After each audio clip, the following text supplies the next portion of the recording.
morning. This is my research defect.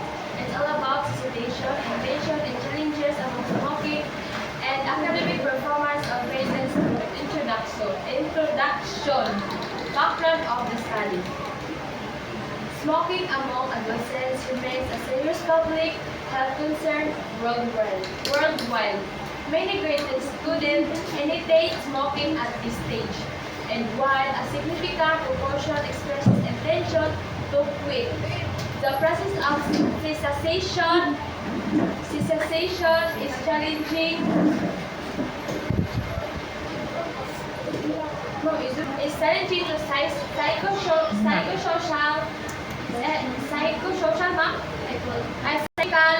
psychological, social, and environmental factors. Smoke can adversely affect cognitive function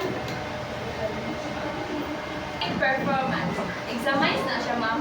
Exacerbating educational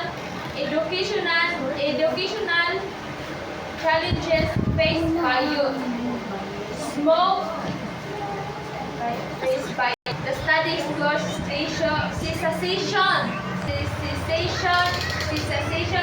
intention, and challenges among smoking. Grade 10 student and examines challenges association with their among outcomes.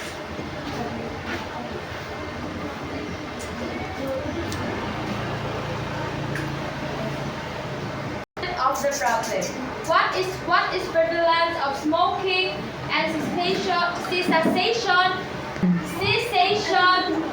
and among smoking grade and tension among smoking grade 10 students. Psychosocial factors influencing social factors students and tension with smoking. Students face during smoking cessation attempts.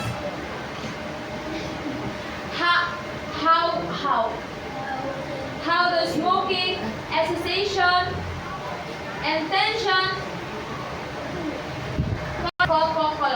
with pandemic performance and with academic performance. Intervention to support smoking cessation and academic success of the study. To measure smoking prevalence and cessation and tension among grade 10 students. To identify psychosocial, quitting, and tensions. Explore cessation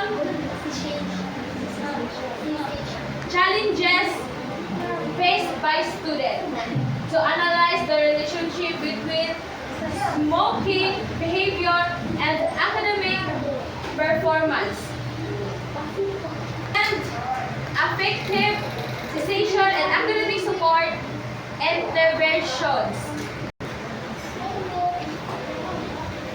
Significance of the study. Result will guide school health programs to better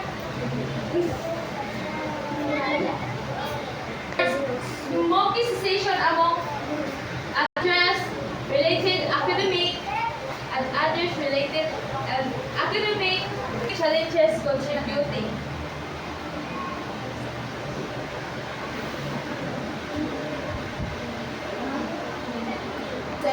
Successful view of related literature.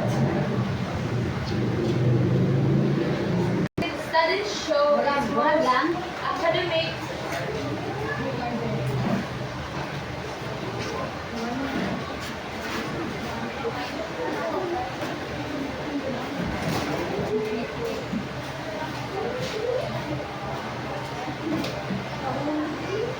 Balik na lang kayo.